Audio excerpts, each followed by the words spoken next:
ख्रिस्त येशूमध्ये आपल्या सर्वांचं स्वागत करतो. जे लांबून लांबून या ठिकाणामध्ये आलेले आहेत त्या सर्वांना प्रभूमध्ये वंदन. एक गोष्ट निश्चित आहे, ज्या कारणानं उपकार स्तुती असेल किंवा काही प्रश्न घेऊन तुम्ही आला असाल, परंतु उत्तर तुमच्याकडं असणार आहे. कारण आम्ही प्रार्थना करतो म्हणून नाही, तर येशू जिवंत आहे म्हणून. लक्षात ठेवा, ज्यानं गाढवाच्या मुखातनं संदेष्टाला ज्ञान सांगितलं, म्हणजे संदेष्टा महत्वाचा नाही, गाढव महत्वाचं नाही, तर ज्ञान प्रगट करणारा देव महत्वाचा आहे. तरी संदेष्टाला एवढा मोठा संदेष्टा जो जगाला ज्ञान सांगणारा, परंतु संदेष्टाला ज्ञान सांगण्यासाठी त्याने गाढवाचा वापर केला, असा देव आहे. जगामध्ये देवापेक्षा कोणीच मोठा नाही, कोणीच नाही बरं का. आणि ज्याने कोणीच देवाला स्वतःला देवापेक्षा मोठा करण्याचा प्रयत्न केला, आम्ही पाहतो ते इतिहास जमा झालेले लोक आहेत. रानामध्ये गवत राजाला खाण्यासाठी भाग पाडलेला तो देव आहे, जो राजा अहंकारी मीपणानं भरलेला राजा होता.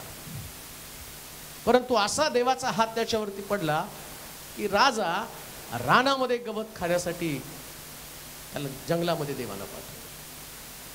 म्हणून जीवन आमचं जे आहे ते प्रभूला उंच करणारं जीवन असलं पाहिजे. रोज आमच्या जीवनातनं प्रभू उंच झाला पाहिजे. काल मला एका बहिणीचा मेसेज आला, की पास्टर 15 वर्ष झालं वेगवेगळे उपचार केले, सगळं काही केले, परंतु 15 वर्षात आम्हाला लेकरं झालीच नाहीत. आणि मग तिने मला फार पूर्वी कधीतरी प्रार्थनेला विनंती पाठवली होती. आणि मग परवा दिवशी जाऊन तिने हॉस्पिटलमध्ये दाखवलं, तर ते म्हटले डॉक्टर जे करू शकलं नाही ते प्रार्थनेनं केलं. आज 15 वर्षानं मी प्रेग्नंट आहे. 15 वर्षानं तुमच्या चर्चमध्ये सांगा की देव देऊ शकतो, देव देऊ शकतो. आणि म्हणूनच आज आम्ही इथं आहोत. ज्या व्यक्तीच्या जीवनामध्ये आशा आहे ना, तो व्यक्ती, मग आशा कोणामध्ये हा मोठा प्रश्न. जीवनात आशा तर सगळ्यालाच आहे, आणि आशा आहे म्हणूनच तुम्ही आला. कोणी मिरज, सांगली, सातारा, कोल्हापूर, नांदेड, उस्मानाबाद, मला माहिती बऱ्याच लांबून लांबून लोक येत आहे. गेल्या आठवड्यात पण जवळजवळ 20-30 लोक बाहेरून आले होते. लोक येत आहेत, लोक येणार आहेत. काही लोक ब्राझील, कॅनडा, त्यानंतर UK पासपोर्ट वगैरे झाले त्यांचे तयार, ते पण येणार आहेत. लोक येत राहतील. लोक येण्यापेक्षा येशू चर्चमध्ये येणं महत्त्वाचं आहे. ते येतात आणि जातात, पण येशू कायमस्वरूपी राहतो. आणि जसा तो चर्चमध्ये, तसा आमच्या व्यक्तिगत जीवनामध्ये पण राहायला पाहिजे. आमच्या व्यक्तिगत जीवनामध्ये आज एका विशेष संदेशाकडे मी तुम्हाला घेऊन जाणार आहे. कविता जिवंत का झाली? प्रेषितांच्या कृत्यामध्ये कविता जिवंत झाली, पण माझा प्रश्न आहे, कविता जिवंत का झाली? तर नाही, मग ती देवाची सेविका होती, सेवा करणारी व्यक्ती होती. मग देवाची सेवा करणारी पुष्कळ लोक होते. मग आलिशा मेला, आलिशा पण जिवंत व्हायला पाहिजे होती. आलिशाच्या आस्तीनं बाकीचे लोक जिवंत झाले.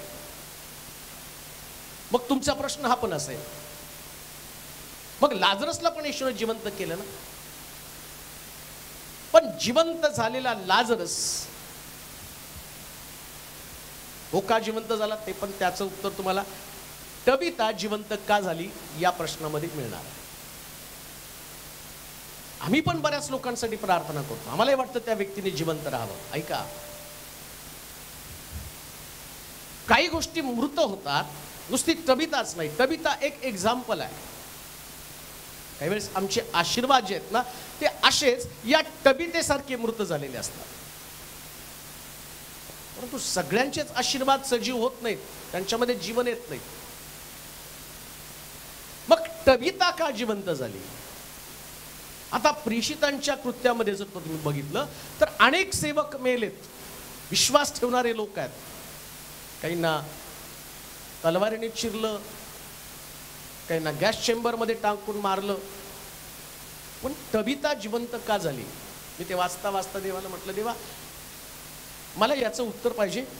तबिता त्या दिवशी जिवंत झाली असं लिहिलंय तिथं. तिला माडीवरती आंघोळ बिंगोळ घालून सगळं ठेवलेलं होतं, नाही का. मेल्यावरती पहिले आंघोळ जिवंतपणे नाही केली तरी चालती, पण मेल्यावर पहिले घालावं लागतात. ह्या तबितेला आंघोळ करून सगळं प्रिपरेशन करून ठेवलं. ऐका, त्या लोकांचा विश्वास नव्हता की तबिता पुनरुत्थित होणार आहे. त्या लोकांनी तिची सगळी तयारी केली की तिला पुरावं, आणि तबिता जिवंत झाली. प्रिपरेशन सगळं आहे, तयारी सगळी आहे, तिला कबरेच पुरणार आहे. कधी कधी आम्ही एखाद्या व्यक्तीसाठी प्रार्थना करताना ती मेली हे आम्ही ऍक्सेप्ट करत नाही, आणि आम्ही विश्वास ठेवतो की ती उठणार आहे. जसं दिनाकरांनी आम्ही पाहतो की त्यांची मुलगी ज्यावेळेस वारली, त्यास दिनाकरांनी प्रार्थना करायला लागले. प्रार्थना करताना त्यांच्या मनामध्ये अशी फिलिंग झाली की माझी मुलगी येशूसारखी तिसऱ्या दिवशी पुन्हा उठणार आहे. आणि मग त्यांनी लोकांना सांगितलं की माझी मुलगी उठणार आहे. आणि मग त्या मुलीचं प्रेत घरामध्ये ठेवलं. 3 दिवस उपवास प्रार्थना केले. मुलगी काय उठली नाही. रूममध्ये गेले, प्रार्थना करायला लागले. त्यास देवाला प्रश्न करतात, भांडतात, देवा तू तर मला म्हटला होता तुझी मुलगी तिसऱ्या दिवशी उठणार आहे, मग का नाही उठली? ते म्हटले, मी कुठं तुला म्हटलो? हा तुझा विश्वास होता, तुला वाटलं होतं ती उठावी, मग ती का नाही उठली? मला तुला हे दाखवायचंय, तू प्रार्थना करतो म्हणून मी काम करत नाही, मला वाटतं तुझ्याद्वारे काम करावं म्हणून मी काम करतो. मी सुरुवातीलाच तुम्हाला सांगितलं, व्यक्ती महत्वाची नाही. मग ते दिनाकरांना म्हटलं, तुझ्या मुलीला मी उठवणार नाही. हा, पण तुझ्या सेवेमध्ये पुष्कळ लोक उठतील. तुझ्या मुलीचं आयुष्य एवढं होतं आणि मी तुला दृष्टांत दाखवतो. मग त्यांना देवानं व्हिजन दाखवलं, स्वप्न दाखवलं, आणि त्या स्वप्नामध्ये त्यांनी पाहिलं, दिनाकरण तुझी मुलगी आता माझ्याकडे सुरक्षित आहे, तुला आता देवाचं काम करावं लागणार आहे. मग दिनाकरणची मुलगी मेली. विश्वास ठेवला, जाहीर केलं, पेपर आउट झालं, बदनामी झाली. दिनाकरणचा देव दिनाकरणच्या मुलीला वाचू शकला नाही. सगळ्या पेपरच्या बातम्या त्या ठिकाणामध्ये आम्ही पाहतो की पेपरला बातम्या आल्या, आणि विश्वासणाऱ्या लोकांना मोठा संभ्रम पडला की काय आहे. त्यास मला पण ते थोडंसं फिलिंग झालं. म्हटलं, देवाला खरं तर कळायला पाहिजे, या लोकांना तरी दाखवण्यासाठी की तू देव आहे, तू जिवंत आहे, तू मेलेले जिवंत करू शकतो, मग हे त्या ठिकाणात दाखवलं पाहिजे. परंतु त्यास मला कळलं नाही. पण आता देव मला सांगतो, अरे मी त्याच तबितेला उठवलं तरी त्यांनी विश्वास ठेवला नाही. मग दिनाकरणची मुलगी उठली असती तरी काय विश्वास ठेवणार आहे? देवाला माहिती आहे, देवाला माहिती की माणसामध्ये विश्वास निर्माण करण्यासाठी काय करायला पाहिजे. परंतु विषय तोच आहे. प्रेषितांच्या कृत्याकडे जाऊया. 9 अध्याय 36 पासून 42 पर्यंतची वचनं. यापोमध्ये तबिता उर्फ दुर्कस या नावाची कोणी एक शिष्य होती. यापोमध्ये तबिता उर्फ दुर्कस या नावाची कोणी एक शिष्य होती. कोण एक शिष्य होते? ती सत्कृत्य व दानधर्म करण्यात तत्पर असे. पुढे असे झाले की त्या दिवसात ती आजारी पडून मरण पावली. तेव्हा त्यांनी तिला आंघोळ घालून माडीवरच्या खोलीत ठेवलं. लोद यापो जवळ असल्यामुळे पेत्र तेथे आहे असे जेव्हा शिष्यांनी ऐकलं तेव्हा त्यांनी दोघा जणांस पाठवून त्याला विनंती केली की आम्हाकडे यायला उशीर करू नका. तेव्हा पेत्र त्यांच्या बरोबर गेला. तो तेथे पोहोचताच त्यांनी त्याला माडीवरच्या खोलीत नेले. त्याच्याजवळ सर्व विधवा रडत उभ्या राहिल्या आणि दुर्कस त्यांच्याबरोबर होती. तेव्हा ती जे अंगरखे व जी वस्त्र करीत असे ती त्यांनी त्याला दाखवली. पण पेत्राने त्या सर्वांना सगळ्यांना बाहेर काढलं आणि गुडघे टेकून प्रार्थना केली. मग पुढीकडे वळून म्हटलं, तबीते उठ.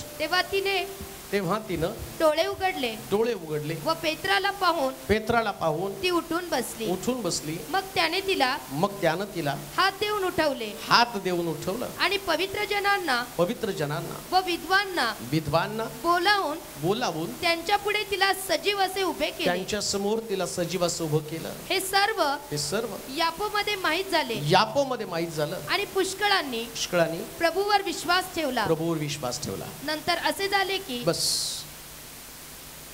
तबीता जिच्या संबंधानं असं म्हटलं की सर्व तिची पुरण्याची प्रोसेस विश्वासणाऱ्यांनी एकत्र जमून या तबीतेला मरणानंतर शेवटची प्रार्थना म्हणून या पेत्राला बोलवून तिला कबरेमध्ये पुरावं असं ठरवलेलं असताना सुद्धा कोणी पेत्राकडे अशी विनंती केली नव्हती की तबीता जिवंत व्हावी.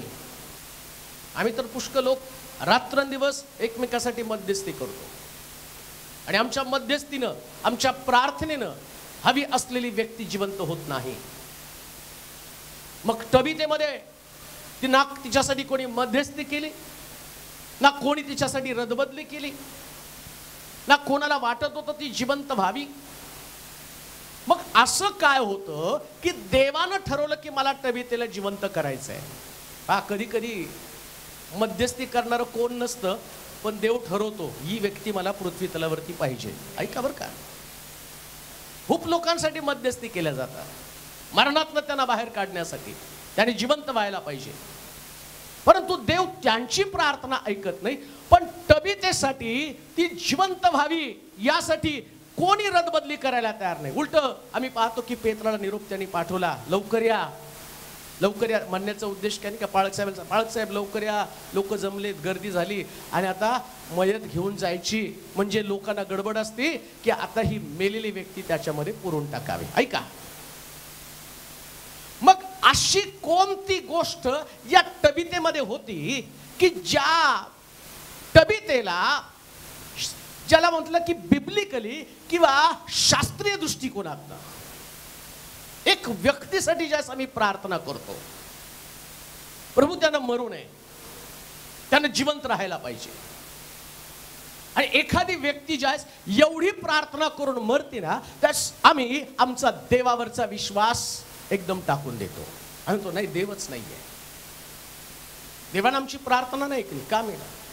नव्हतं मरायला पाहिजे, त्याने नाही मरायला पाहिजे, कारण ती व्यक्ती आमची आहे, आम्ही तिच्यावर प्रेम करतो, आम्हाला ती हवी असते. मग तबीतेच्या बाबतीमध्ये असं कोणीच रदबदली केली नाही. मग तरी सुद्धा इथं मात्र देवाला असं वाटलं की तिला घेतलंय, पण आता माझा निर्णय मला बदलायचा आहे. देवा संबंधानं तर असं म्हटलं की देव कधी न बदलणारा. मग आता देवानं एकदा मृत्यू दिल्यावर त्याने निर्णय बदलला कसा काय? ऐका बरं का, हे जर तुम्हाला समजलं ना जीवनाचं रहस्य, जगण्याच्या पद्धती बदलून जातील. कशाला जन्माला आलो, कसं जगायचं, आत्मिक जीवन जगत असताना देवावरती प्रभाव टाकणारं जीवन कशा पद्धतीचं असावं. तबीतेच्या जीवनाचा प्रभाव, तबीता मेल्यावरती देवालाच वाटलं की माझा निर्णय मला बदलायचा आहे. देव असं करत नाही, चला मेला आणि जा आता परत जिवंत राहा. ते काय पावला बावलीचा खेळ आहे का? चिखलाचं बनवलं आधी, बनवलं हत्ती, नंतर बनवलं माकड, थोडी चालते तसं. हे देव आहे. देवाचे निर्णय, देवाच्या योजना, देवाच्या कल्पना या सगळ्या डिफरंट असतात. परंतु कधी कधी देवाला आपले निर्णय माणसाच्या बाबतीमध्ये बदलावे लागतात आणि तबीतेच्या बाबतीमध्ये देवानं निर्णय बदलला. एक दिवस येईल बरं का, तुम्ही पण बेडवरती पडणार आहात,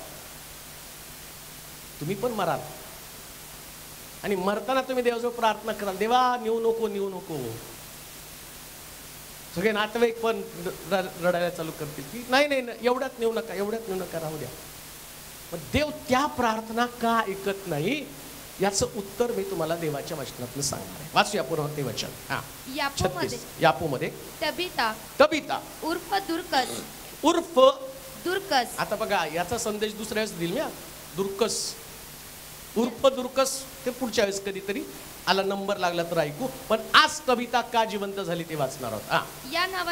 या नावाची कोणी एक शिष्या होती. ती सत्कृत्य. पहिलीच गोष्ट, कविता जिवंत झाली याचं कारण काय? बायबल सांगतं तिचं सत्कृत्य. त्याचं सुरुवात जर तुम्ही बघितली ना तर तुम्हाला कळेल. तिथं लिहिताना लक्षात ठेवा, देवाच्या वचनाचा क्रम जो आहे, कोणती गोष्ट पहिल्यांदा, कोणती गोष्ट दुसऱ्यांदा. आता हे लिहिणारे सगळे जे आत्मिक लोक आहेत ना, ज्यांनी पवित्र शास्त्र लिहिलं, हे आत्म्याच्या प्रेरणेनं लिहिलं. मग बायबल अभ्यासावं का लागतं? का शास्त्र समजून घ्यावं लागतं? आत्मिक जीवनाची ती सर्वोच्च पातळी किंवा तुमचा फेथ जो आहे, तुमचा विश्वास जो आहे, तो तुम्हाला बिल्ड करायचा आहे, वाढवायचा आहे. मग वाढवणार कसा? तर त्याच्यासाठी हे आत्म्याचं वचन आत्म्याच्या द्वारे समजून घेतलं पाहिजे. आणि मग पवित्र शास्त्र लिहिताना पवित्र आत्मा त्यांना सांगत होता, कविता जिवंत झाली, पण सुरुवात करताना लिही दुर्कस. काय लिहिले वाचा? तबिता उर्फ दुर्कस या नावाची कोणी एक शिष्या होती. ती सत्कृत्य व दानधर्म. ऐका, ती एवढी पण फेमस नव्हती. कोणी एक फेमस आहे का? दिनकरांची मुलगी आहे, बेनींचा मुलगा आहे. कोण आहे फेमस व्यक्ती? ती इतर फेमस नाहीच आहे. तिला तबिता नाव आणि उर्फ दुर्कस. म्हणजे कधी कधी काही लोक उन्हाळ असतात, मग त्यांचं नाव विशिष्ट नाव घेतलं ना, तो नाही का रे बंट्या, तो नाही का सोन्या. म्हणजे ते चांगल्या नावाने नाही ओळखत, पण तो पण नावाने बरोबर ओळखतात. अरे आमका कोण रे कोण? अरे आपल्या वर्गात होता तो बंट्या. अरे तसं नव्हती आहे का? कारण तो उन्हाळ म्हणून फेमस असतो. ऐका, मला तुम्हाला ही गोष्ट समजावून सांगायची की परमेश्वर ज्यावेळेस तुमच्याकडे पाहतो ना, त्यास दोन प्रकारचं जीवन तुमच्याकडे असतं. जसं एक तबिता आणि दुसरं दुर्कस, एक टोपण नाव आहे. मला वाटलं ह्या विषयावर मी नंतर कधीतरी बोलेल, पण मला मोह आवरायलाच तयार नाही की तबिता उर्फ दुर्कस. पण या उर्फ दुर्कसनं जी गोष्ट नावाप्रमाणे बदलून टाकली आणि ती तसं म्हटलं, ती सत्कृत्य करणारी स्त्री होती. जीवन आणि मरण याचा संघर्ष चालू असेल, त्यास मरणावरती जीवन कधी विजय मिळवेल? ज्यास तुम्ही सत्कृत्य कराल. एक संघर्ष असणार आहे. प्रत्येक जण मरण घेऊन जगामध्ये पुढे चाललेला आहे आणि तुमचा नंबर कधी लागेल सांगता येत नाही. आणि मग तुमच्यासाठी कोणी लोकांनी कितीही प्रार्थना केल्या, किती भारी पाळकाला बोलवा, त्यानं मेलेले जिवंत केलेले असू द्या, आणि कदाचित तुम्ही इतकी सामान्य व्यक्ती असा, तुमच्यासाठी मध्यस्थी करणारं कोणी व्यक्ती पण नसेल. दोन्ही गोष्टी तुमच्यासमोर मांडत आहे. तबितेसाठी मध्यस्थी करणारं कोणी नव्हतं. तबितेसाठी सगळे लोक पुरायला तयार होते, परंतु तरी सुद्धा प्रभूनं तिच्याकडे पाहिलं आणि त्याला असं वाटलं, ही सत्कृत्य करणारी स्त्री आहे, चांगलं वर्तन, चांगलं काम करणारी स्त्री आहे. आणि चांगलं काम करणाऱ्या स्त्रीला मी कसं काय त्या ठिकाणामध्ये घेऊन जाऊ माझ्याकडं? देवानं निर्णय सत्कृत्यासाठी बदलला. बायबल मधला मी पुरावा दाखवतो तुम्हाला. जेव्हा जेव्हा प्रभू एखाद्या व्यक्तीला मरण देतो आणि मरण दिल्यावर देव कसा निर्णय फिरवतो? सत्कृत्यांमुळं. लक्षात ठेवा, सत्कृत्यांमुळं कसा देव निर्णय फिरवतो. दुसरे राजे 20 अध्याय 1 ते 5 वचन वाचा. दुसरे राजे 20 अध्याय 1 ते 5 वचन. त्या समयी हा. हिचकिया आजारी पडून मरावयास टेकला. मरावयास टेकला. तेव्हा आमोजाचा पुत्र यशया संदेष्टा यशया संदेष्टा त्याचकडे येऊन त्याचकडे येऊन त्याला म्हणाला, परमेश्वर म्हणतो, परमेश्वर म्हणतो, आपल्या घराची निर्वानिरव कर, कारण आता तू मरणार जगणार नाहीस. तेव्हा त्यानं आपले तोंड भिंतीकडे फिरून हा परमेश्वराची प्रार्थना केली. हा. तो म्हणाला, हे परमेश्वरा मी तुझ्या समोर सत्यतेने म्हणजे सत्कर्म व सात्विक मनाने वागलो आहे आणि तुझ्या दृष्टीने जे योग्य तेच करीत आलो आहे याचे स्मरण कर अशी तुला मी विनंती करतो. असे म्हणून हिचकिया मनस्वी रडला. तेव्हा नगराच्या मधल्या चौकात यशया जाऊन पोहोचतो. तो त्याला परमेश्वराचा संदेश आला. तो हा परत जाऊन माझ्या लोकांचा नायक हिचकिया या सांग तुझा पूर्वज दावीद याचा देव परमेश्वर म्हणतो, मी तुझी प्रार्थना ऐकली, तुझे अश्रू पाहिले, मी तुला बरे करतो. तू आजपासून तिसऱ्या दिवशी परमेश्वराच्या मंदिरी जाशी. मी तुझे आयुष्य 15 वर्षांनी वाढवतो. इथं पण देवानं निर्णय फिरवला. हिचकियाला तो म्हटला, तुझ्या घराची निर्वानिरव कर, तुला आता जग सोडून जायचंय. आणि तेवढ्यामध्ये हिचकिया आपली सत्कृत्य देवासमोर दाखवायला सुरुवात करतो. ऐका, तुमचं मरण फक्त तुमच्या सत्कृत्यांनी टळलं जाईल. मरण तर प्रत्येकाला आहे. प्रत्येक व्यक्ती या जगामध्ये जन्माला आला, तो प्रत्येक व्यक्ती मरणार आहे. मग तुमच्यासाठी प्रार्थना करणारा कोण आहे, किती मोठा व्यक्ती आहे, त्याला इम्पॉर्टंट नाहीये. ही मेली, तबिता मेली, तिच्यासाठी कोणी प्रार्थना करत नव्हतं आणि तिचं प्रेत तिला आंघोळ घालून त्या ठिकाणात ठेवलं. परंतु ज्या वेळेस आणि तिच्या संबंधाने उल्लेख केला, ती मेली आणि मेल्यावर देवाला तिची सत्कृत्य आठवली. ती सत्कृत्य करणारी स्त्री होती. तुमचं वर्तन, तुमची कृती, तुमचं जीवन देवावरती प्रभाव टाकणार का माणसावरती प्रभाव टाकणार आहे? माणसावरती प्रभाव टाकताना तुम्हाला सत्कृत्याची गरज नाही, चांगल्या कृत्याची गरज नाही, नाही का? आज जर आमच्या महाराष्ट्राचं हे राजकारण तुम्ही बघितलं तर चांगलं कर्म करणारा मुख्यमंत्री घरी बसलाय, लबाडीनं एकमेकाला फसवणारे लोक पुन्हा सत्तेवरती बसले का? जगामध्ये सत्कृत्याला किंमत नाही. पण पवित्र शास्त्र हे एक असं पुस्तक आहे, इथं असणारा देव आम्हाला सांगत आहे, तुमची सत्कृत्यच तुम्हाला वाचवणार आहे. का वाचली तबिता? का तुम्हाला वाचण्याची आशा आहे? तुम्ही जिवंत कोणत्या सिद्धांतावरती राहू शकता? काय कारण आहे असं की तुम्ही जिवंत राहावं? प्रभू तुम्हाला प्रश्न करेल. तुम्ही तर म्हणता, प्रभूजी रात्रभर तुमचा सांभाळ कर, आमच्या प्रवासात आमचं संरक्षण कर, आम्ही कामाला चाललो आमचं रक्षण कर. परंतु प्रभू तुम्हाला विचारत आहे, मी तुमचं रक्षण करावं, जसं हिचकियाला तो म्हटला, तुझ्या घराची निर्वानिरव कर. देव काय वेडा आहे का हो? मग या हिचकिया संबंधानं त्याला माहित नव्हतं का हा दांदळ, हा सत्कर्म करणारा, चांगला वर्तन करणारा, का देवाला त्याला सांगावं लागलं जाऊन आणि त्या ठिकाणामध्ये प्रार्थनेमध्ये की आता देवा मी तुझ्यासमोर आतापर्यंत चांगलं वर्तन केलं आणि सगळं देवासमोर मांडायला पाहिजे, अशी काही भानगड आहे का? देवाला माहित नाही का हिचकिया कसा होता? हिचकिया कसं सांगायला लागलं प्रार्थनेमध्ये की देवा मी तुझ्यासमोर चांगलं वागलो आणि तुला माहिती आहे मी वाईट आतापर्यंत तुझ्या मर्जीच्या बाहेर मी वागलोच नाही. मग कशाला देव मरण द्यायला लागला त्याला? कशाला संदेश त्याला पाठवलं? त्याच्या प्रार्थनेनंतर इथून तो वळसंकर जवळ गेला नाही. मी जातो दवाखान्यामध्ये आणि प्रार्थना करतो आणि त्या पेशंटला सांगतो, फार वाईट वागला, दारू पिला, तंबाखू खाल्ला, सगळं केलं, आता तू मरणार आहेस असं सांगून मी निघून येतो.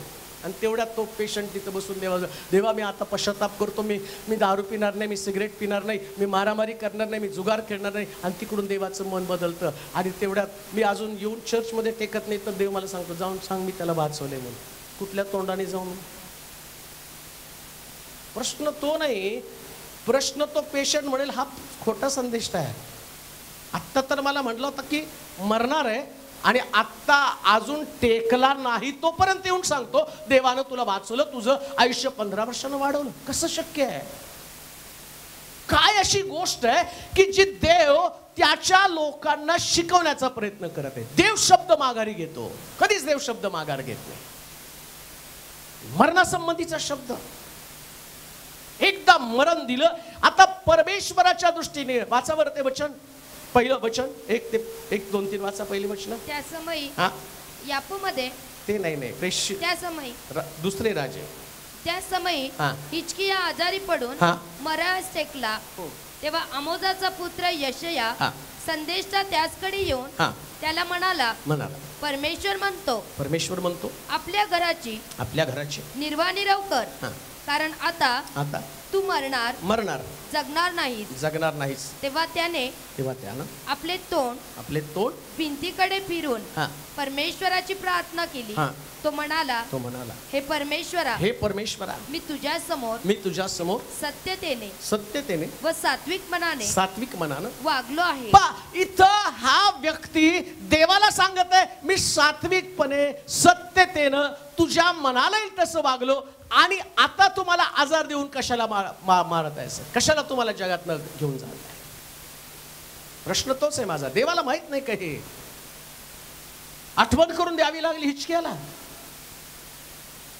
हिचक्याला सांगावं लागलं प्रभू मी कसं वागलं. आता आम्ही तर गेल्या 2-3 महिन्यापूर्वीचे संदेश तुम्ही बघितले तर देव आमची भटकण्याची ठिकाणं, तो आम्ही कुठं गेलो कुठं आलं, तो संदेश किती लोकांमध्ये परिवर्तन घडलं त्याला.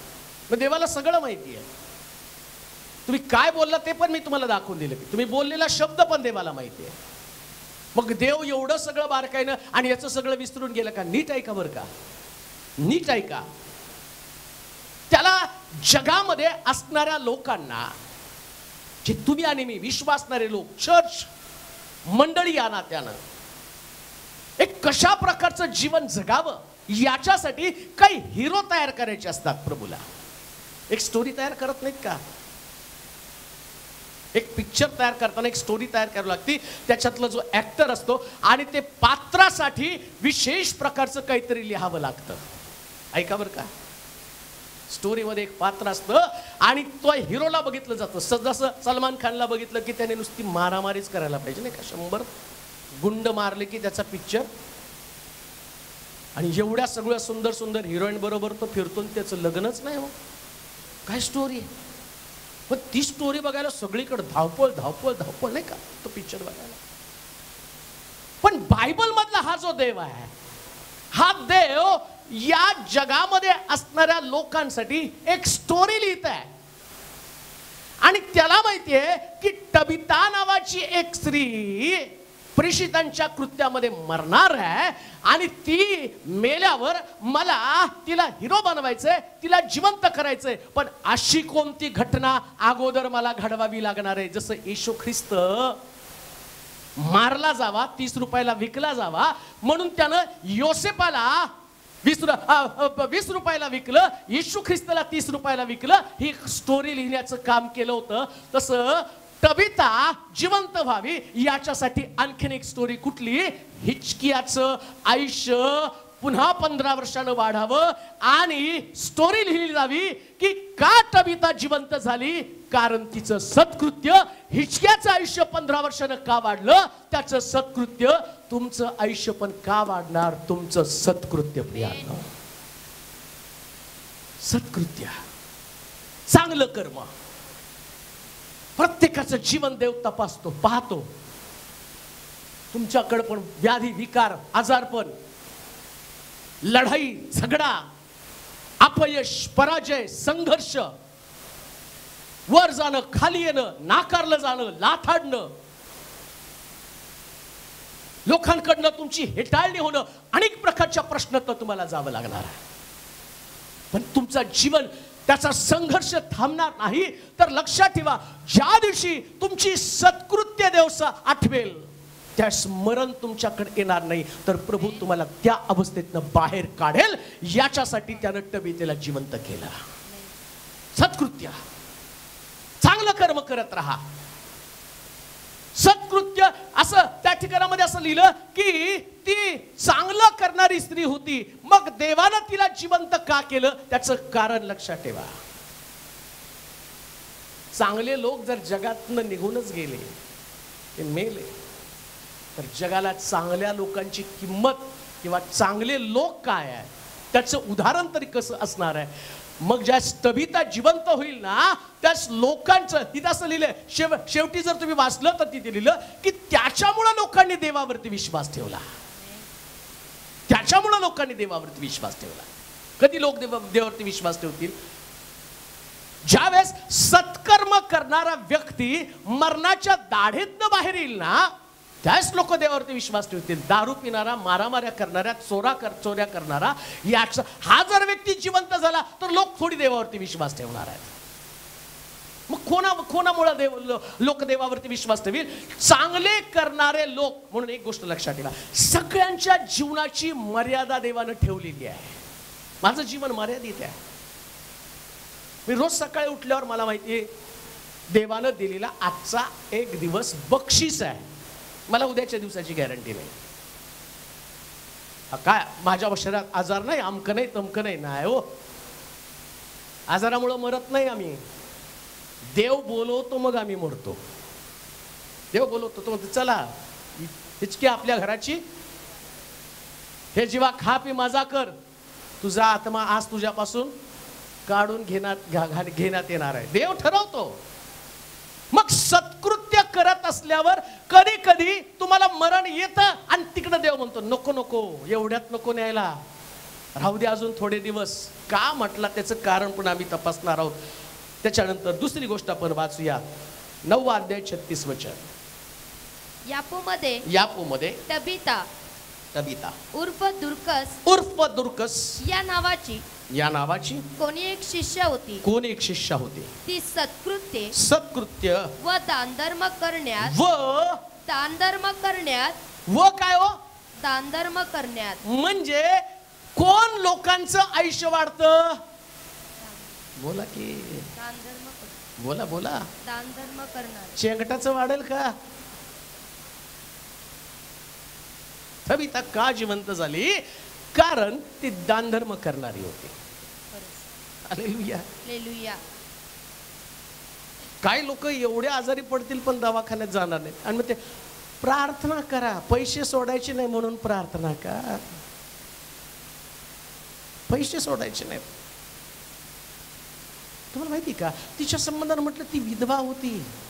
मी ज्यावेळेस त्याचा अभ्यास केला त्यावेळेस मला कळालं या पृथ्वी तलावर देव काही लोकांना मुद्दामून ठेवतो. एवढं मोठं कॅरेक्टर लिहित असताना, एवढं मोठं चरित्र हे पवित्र शास्त्रामध्ये क्रिएट करत असताना परमेश्वर एक वेगवेगळ्या पैलू तिच्या जीवनाकडे पाहत आहे. ती जिवंत झाली ठीक आहे, पण ती हिरो बनली कशी काय? एवढे लोक मेले, प्रेषितांच्या काळात एवढे मेले, विश्वासणारे मेले, सेवा करणारे लोक मेले, स्तेफन मेला. फोन मारत असताना स्तेफन मेला. मग स्तेफनाला पण जिवंत करता आलं पाहिजे. माझा प्रश्न आहे तो, स्तेफन मेला ना, त्यालाही जिवंत करता आलं पाहिजे होतं. मग स्तेफनाला का नाही जिवंत केलं? पण तबीताला जिवंत का केलं? स्तेफनाचं कॅरेक्टर आणि तबीतेचं कॅरेक्टर, या कॅरेक्टर मध्ये अशी कुठल्या विशेष प्रकारची गोष्ट आहे? काय कॅरेक्टर बांधलं गेलं? एवढी सेवा चांगली करणारा स्तेफन तो मरतो. आणि तबीतेचं संबंधानं म्हटलं ती वाचावरते वचन एक मला एवढं त्याच्यामध्ये गुंतून जावंसं वाटतं ना. हा, ती सत्कृत्ये पहिलं यापोमध्ये तबीता उर्फ दुर्कस या नावाची कोणी एक शिष्य होती. ती सत्कृत्य व दानधर्म करण्यात तत्पर असे. लक्षात घ्या, या जगामध्ये तुम्हाला फक्त तुमच्यासाठी जगणं हे तुमचं ध्येय असता कामा नये. मी माझ्यासाठी जगणार आहे, मी माझ्या बाहेरचं जग नाही पाहणार. तबिते संबंधानं जर तुम्ही बघितलं त्यास ती मेली. 39 वचनामध्ये असं लिहिले, वाचा बरं 39 वचन. तेव्हा पेत्र त्यांच्या बरोबर गेला. हा, तो तेथे पोहोचताच हा. त्यांनी त्याला माडीवरच्या खोलीत नेले. 39 त्याच्याजवळ त्याच्याजवळ सर्व विधवा सगळ्या विधवा रडत उभ्या राहिल्या रडत उभे राहिल्या. आणि दुर्कस त्यांच्या बरोबर हा होती तेव्हा ती जे अंगरखे अंगरखे व जी वस्त्रे करीत असे. आता ज्या विधवा तिथे रडत होत्या ना, प्रभूनं आपला निर्णय का बदलला? देवाला का वाटलं की तबिता आता तिला परत मी पाठवून देतो? देवाला तर त्याचा निर्णय बदलायला नको होता, पण देवानं निर्णय बदलला. कारण तिथं विधवा रडत होत्या. आणि विधवा का रडत होत्या माहिती का? तबिता स्वतः अंगरखे बनवत होती आणि बनवलेल्या पैशातनं विधवांना सांभाळत होती.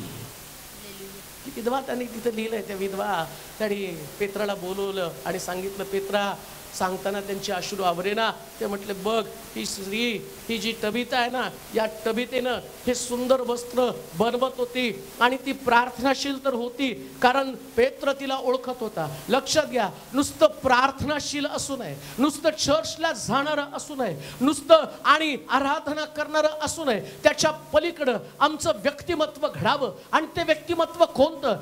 शास्त्र सांगतं, ज्यावेळेस तबिता जिवंत होती त्यास ती अनेक लोकांचा आधार होते. तबिता आणि तिने जाणलं की मी स्वतः जगणार नाही, माझ्याबरोबर अनेक लोक जगले पाहिजे. मी स्वतः जगणार नाही, माझ्यावरती अनेक लोक अवलंबून असले पाहिजे. जे देवाचे प्रिय लोक हो, हे जग दोन प्रकारे तुम्हाला घेईल. एक, जग तुमच्या बरोबर राहील, पण ज्यावेळेस तुम्ही जाल त्यावेळेस ते फक्त तुम्हाला कबरेत सोडायला येतील. पण दुसरं तुमचं जीवन असेल, ज्यावेळेस तुम्ही मराल हे जग सोडून जाईल, त्या जग तुमचं दुःख स्वीकारू शकणार नाही.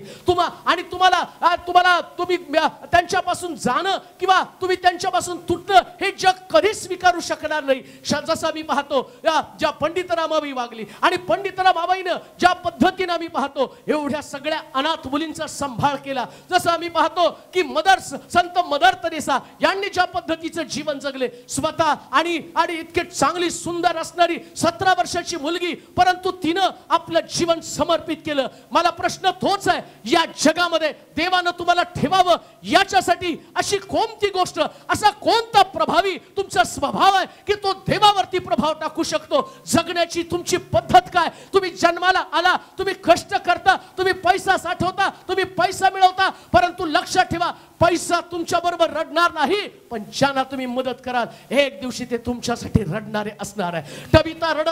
तबिता मेल्यावरती इकडं विधवा रडत आहेत आणि तिकडं देव अस्वस्थ झाला. तो म्हटला, मी तबितेला आणलं नाही, तबिते बरोबर असणाऱ्या एवढ्या विधवांना मी अनाथ आणि पोरकं करून चाललो. आणि देवानं तिकडं निर्णय बदलला. तो म्हणतो, तबिता परत पृथ्वी तलावरती गेली पाहिजे. त्या विधवा रडत होत्या म्हणून देवाला त्यांचे अश्रू पाहावे लागले. कसलं वातावरण क्रिएट झालंय.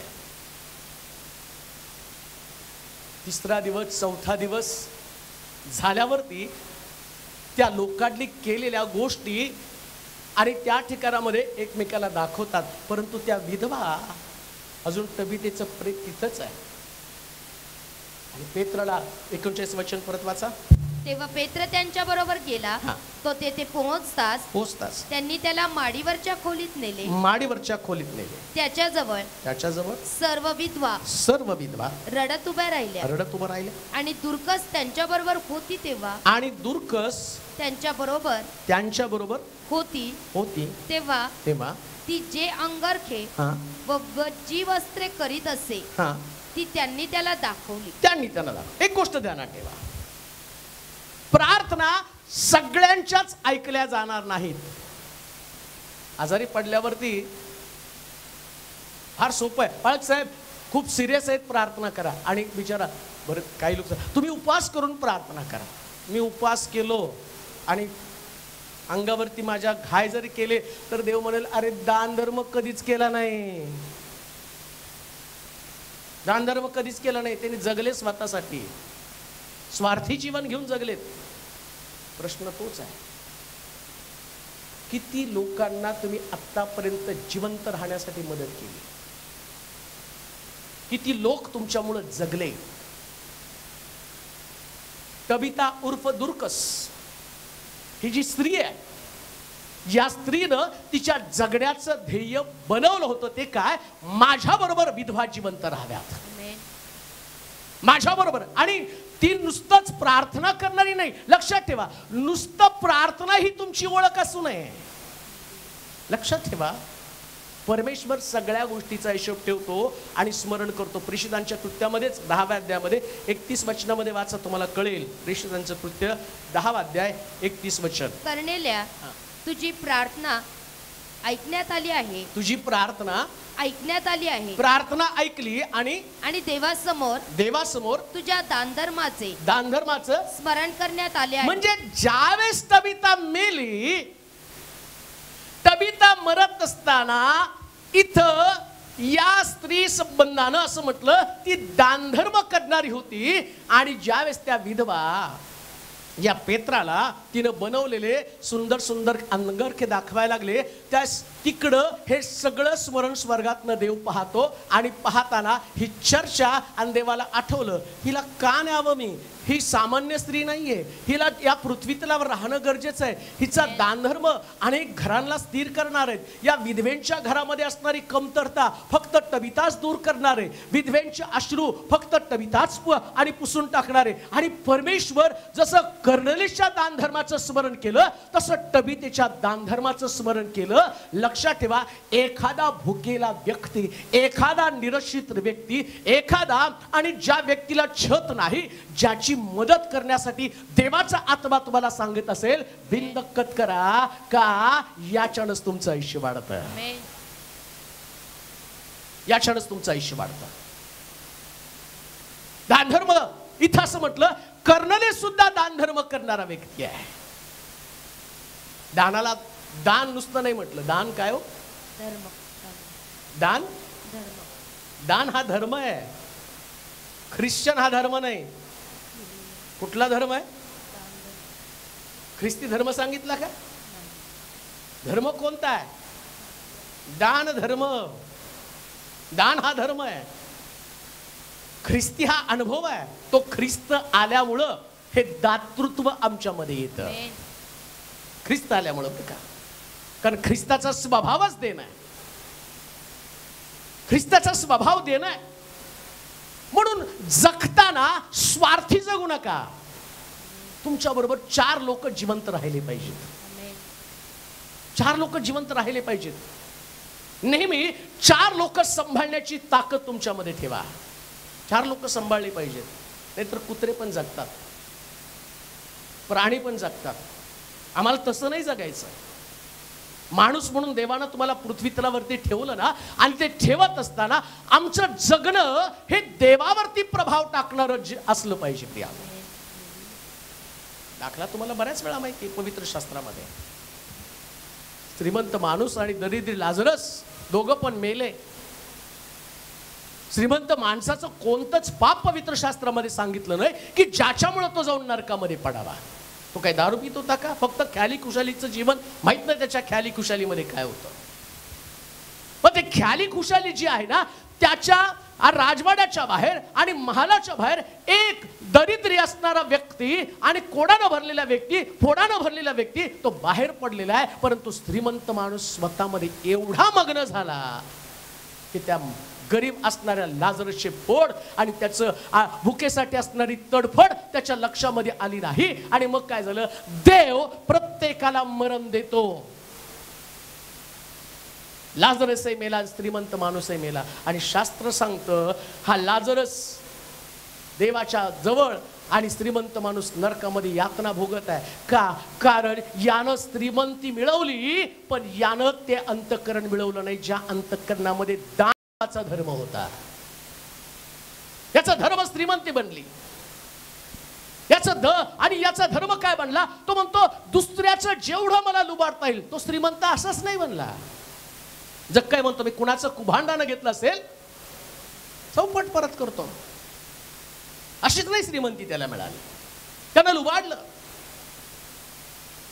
ज्या व्यक्तीला पैसा कमवणं हे त्याचा धर्म बनतो ना, आणि तो व्यक्ती तो नीतीचा पैसा, अनितीचा पैसा या पैशाचा विचार कधी. म्हणून कोणीतरी असं म्हटलं, पैशाला धर्म पैशाला धर्म नसतो म्हणतात.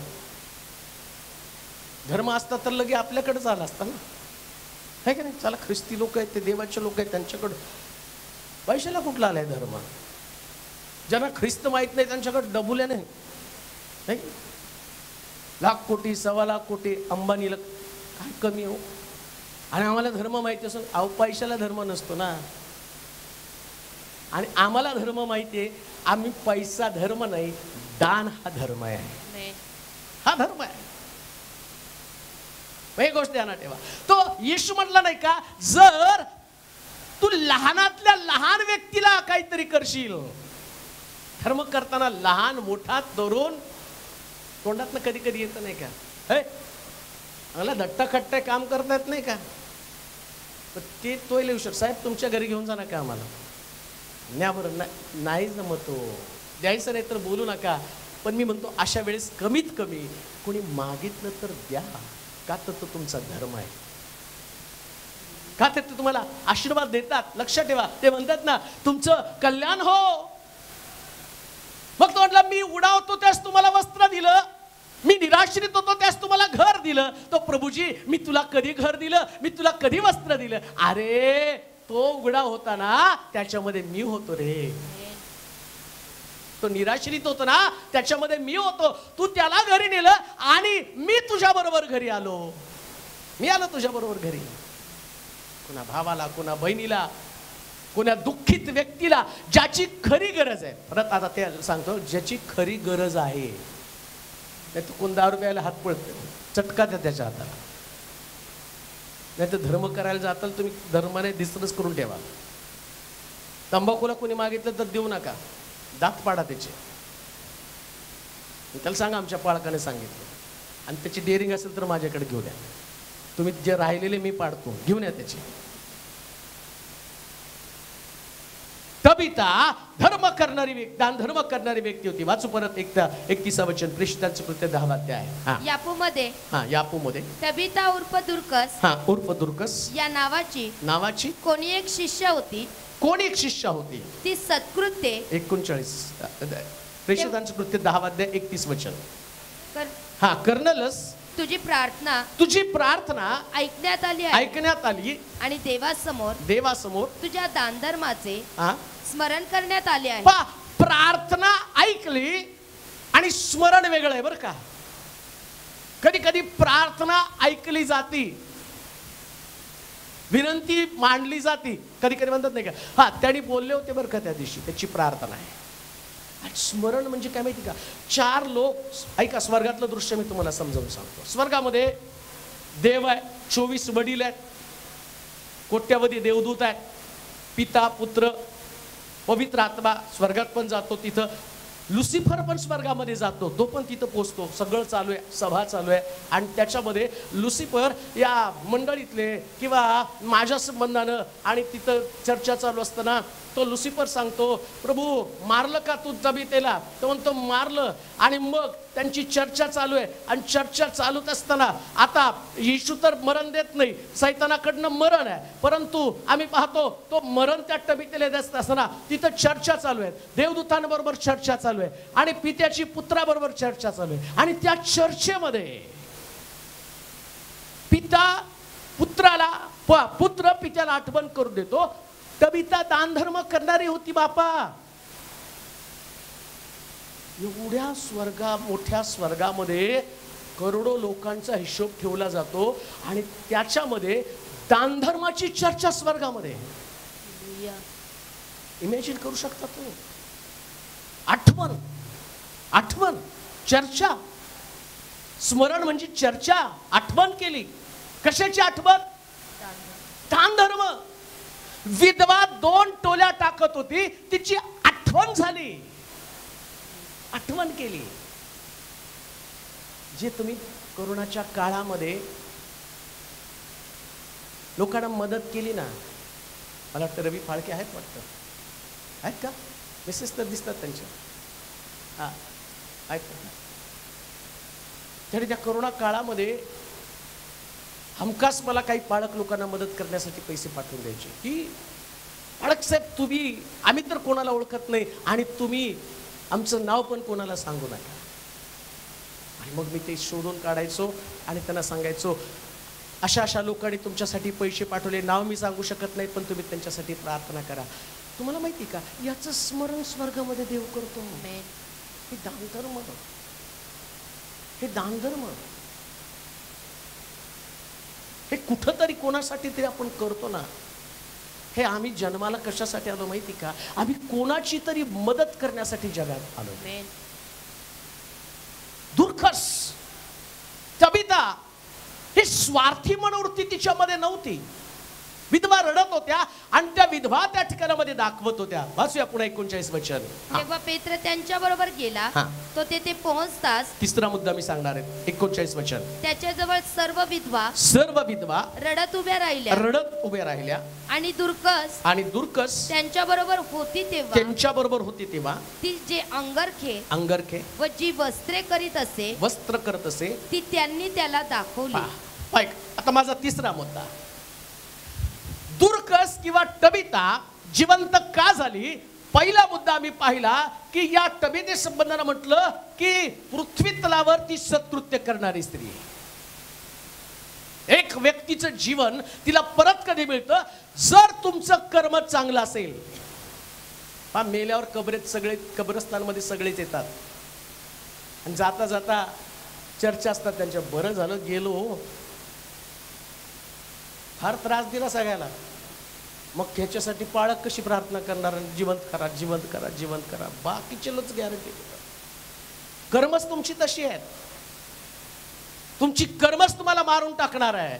जो जीवात्मा पाप करेल तो हमखास मरेल. कर्म तुमचं तुम्हाला मृत्यूकडे घेऊन जाणार आहे. सत्कर्म असेल जीवनाकडे घेऊन येईल. दुसरी गोष्ट, दानधर्म. तुमचा दानधर्म, ज्यावेळेस तुमच्या दानधर्माच्या द्वारे अनेक जीव वाचतात ना, त्या परमेश्वर आणि तुम्हाला या जगामध्ये ठेवतो. आणि तिसरी गोष्ट, असं लिहिलंय, तिथं विधवा रडत होत्या. मरण सगळ्याला येतं प्रियांनो, पण काही लोकांचं मरण जग सहन करू शकत नाही. मी तुम्हाला तेच सांगतो, जगा असं की तुमच्या जाण्यानं लोकांच्या जीवनात पोकळी निर्माण व्हायला पाहिजे. ते रडले पाहिजे. आणि मी तुम्हाला पुरावा देतो. अशीच गोष्ट मी तुम्हाला सांगणार. शास्त्रात अशी कुठंतरी गोष्ट घडली ना, मग तुम्हाला ते दिसतं की तिथं मेलेली व्यक्ती जिवंत झालेली आहे. लाजरस आजारी पडला आणि मेला आणि त्याच्या बहिणीने येशूला निरोप पाठवला आणि निरोप पाठवून त्याला बोलवलं आणि त्याला त्या खूप रडत होत्या, इतक्या रडत होत्या की त्या ठिकाणामध्ये आम्ही पाहतो. आणि येशू आल्यावर ते म्हटले, तू असता तर माझा भाऊ मेला नसता. आणि मग येशू पण कबरेकडे पाहून रडला, लाजरससाठी रडला. आणि आम्ही पाहतो रडल्याबरोबर आत्मोतून आवाज आला, लाजरस बाहेर ये. आणि लाजरस कबरेच्या बाहेर आला. लक्षात ठेवा, ज्यास कोणीतरी तुमच्यासाठी रडत असतं ना, त्यास देवाचं अंतःकरण तुटत असतं. कोणीतरी तुमच्यासाठी रडलं पाहिजे, कोणीतरी रडलं पाहिजे. किती लोक तुमच्यासाठी रडत आहेत, प्रेमापोटी, तुमच्या चांगुलपणासाठी, तुम्ही करत असलेल्या मदतीसाठी, तुम्ही करत असलेल्या सत्कर्मासाठी, तुम्ही त्यांना उभं राहण्यासाठी करत असलेली मदत. व्यापार, व्यवसाय, नोकरी, शिक्षण हे जगातली प्रत्येक व्यक्ती करते क्रिया. त्याच्यात काही विशेष नाही आहे. सगळेच करतात, सगळेच शिक्षण घेतात, सगळेच व्यापार करतात, सगळेच नोकरी करतात. मग तुमची नोकरी, तुमचा व्यापार, तुमचा पैसा कमवणं, तुमचं घर बांधणं, याच्यात दुसऱ्याचा भाग काय? तुम्ही म्हणा मी एवढा मोठा बंगला बांधला, एवढा मोठा महाल बांधला, हे तुला सगळं इथंच ठेवून जायचंय. आणि प्रश्न तो आहे, इथला तुझा बंगला, तुझा महाल, माणसाला काम करता करता सगळं जीवन संपता तो 45-50 वर्ष गाठतो. मग घर बांधतो आणि घर बांधल्यावर 40-50 वर्ष त्याला लाभ मिळत नाही. 40-50 वर्षानंतर सुंदर घरामध्ये जातो आणि सुंदर घरामध्ये गेल्यावर तिकडून त्याची उतरती कळा सुरू होती. त्या घरामध्ये सौख्य नाही, शांती नाही, समाधान नाही, आरोग्य नाही. आणि एक दिवशी ते घर सोडून त्याला जायचं आणि स्वर्गामध्ये गेल्यावर त्याला कळतं, अरे मी इथं बांधलं पण स्वर्गात बांधलं गेलं नाही. आणि का बांधलं नाही? इथं तुला आनंद मिळावा, तुझ्या डोळ्यात अश्रू नाही येऊ नये याची खबरदारी तू घेतली. याच्यासाठी तू कोणाचा विचार केला नाही, दुर्खसनं तबितानं तसं केलं नाही. ती म्हटली माझ्या डोळ्यात अश्रू असले तर चालेल, पण समोरच्या लोकांच्या डोळ्यामध्ये अश्रू नको आहे. देवाचे प्रिय लोक हो, एक जीवन जर तुम्हाला आणि पैलू पडणारं, देवावरती प्रभाव टाकणारं जीवन जगायचं असेल, एक चॅलेंजिंग, एक आव्हानात्मक जीवन जगायला पाहिजे, तर लक्षात ठेवा,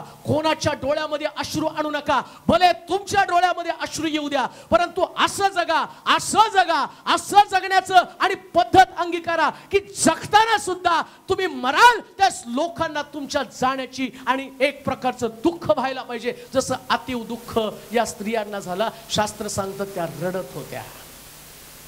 कोण तुमच्यासाठी रडणार आहे? तुम्हाला वाटतं आमच्यासाठी खूप लोकांनी रडावं? का रडावं? येशू ख्रिस्त पुनरुत्थित होण्याचं कारण काय? तो म्हटला मी तिसऱ्या दिवशी पुन्हा उठेल. पण कारण काय? तो तर उठणार होता, पण प्रभू येशू ख्रिस्त सुद्धा ज्यावेळेस मेला ना, तर त्या स्त्रिया कबरेकडे रडत पळाल्यात असं लिहिलेलं आहे. तिथे रडले. जेव्हा जेव्हा कोणीतरी तुमच्यासाठी रडत असतं ना, म्हणून लक्षात ठेवा, एवढं प्रेम जाता जाता सगळ्याला द्यायचं ना. आजारी पडल्यावर सगळ्यांनी तुमच्यासाठी रडून रडून प्रार्थना केली पाहिजे. नाही तर त्याने म्हटलं नाही पाहिजे देवा घेऊन जा लवकर, लई त्रास आहे यांचा आम्हाला. हालेलुया. किती सुंदर आहे नाही का? कोणाचं वाईटच करायचं नाही, कोणाविषयी वाईट बोलायचं नाही. कोण भेटेल त्याला सगळ्याला सलाम, प्रेज द लॉर्ड, नमस्कार, प्रभूची शांती तुमच्या बरोबर असो. जाता जाता कुणाला तरी चांगलं काहीतरी विचार करणं, चांगलं त्यांच्याशी बोलणं. कुणाला तरी चॉकलेट द्या. लेकरं तर रडतील, त्यांना तर रडू द्या. ते चॉकलेट आणणाऱ्या आंटी गेल्या म्हणून त्यांना तर रडू द्या. केक द्या, केकवाल्या आंटी गेल्या का म्हणून. कदाचित देव त्याचं रडणं बघून तुम्हाला उठवेल, माझी नाहीच तुम्ही जाऊ म्हणून. पण तबिता मेली त्यास बाकीच्या स्त्रिया रडत होत्या, कारण त्यांना आठवण आली. त्यांनी ते आणून दिले. काय काय आणले बघा, वाचा वरती वचन. त्याच्याजवळ सर्व विधवा रडत उभ्या राहिल्या आणि दुर्कस त्यांच्याबरोबर होती. तेव्हा ती जे अंगरखे व जी वस्त्रे करीत असे. म्हणजे ते काय देत होते? अंगरखा. हे जगा दिला बघा त्यांनी आम्हाला. हे शर्ट पुन्हा कुणाला घ्या, साड्या बिड्या द्या. दाखवलं का नाही त्यांनी? त्यांचीच आहे हो, रडतात तर पाहिजे कबरेवर. त्यांनीच दिली होती, तुम्ही बी जा त्याच्यात. त्यांनीच दिली होती मला. अजून एकाने यायला पाहिजे, मला पण दिली होती. सगळ्या विधवा आल्या, त्यांनी दाखवले अंगरखे. काय प्रभावी जीवन आहे, काय प्रभावी जीवन आहे. इकडं तिला अंघोळ घातली, तिची वस्त्र काढली, आणि यांनी वस्त्र आणून दाखवली. हे अंगरखी बनवणारी ही तबिता उर्फ दुर्कस आहे. काय बनवलं तुम्ही जगामध्ये असताना लोकांसाठी? कशा पद्धतीनं तुम्ही आणि लोकांना आपलंसं केलं. लोकांना आपलंसं करा. कसं आपलंसं होणार आहे? तबितेनं या सगळ्या स्त्रियांना एवढं प्रेम दिलं की त्या स्त्रिया आठवून रडत होत्या. आठवून रडत होत्या. प्रिया कान देऊ नये का? एक धार्मिक व्यक्ती ओळखण्याचं चिन्ह काय? मला आठवतं डेव्हिड लिव्हिंगस्टन देवाचा फार मोठा एक सेवक होऊन गेला.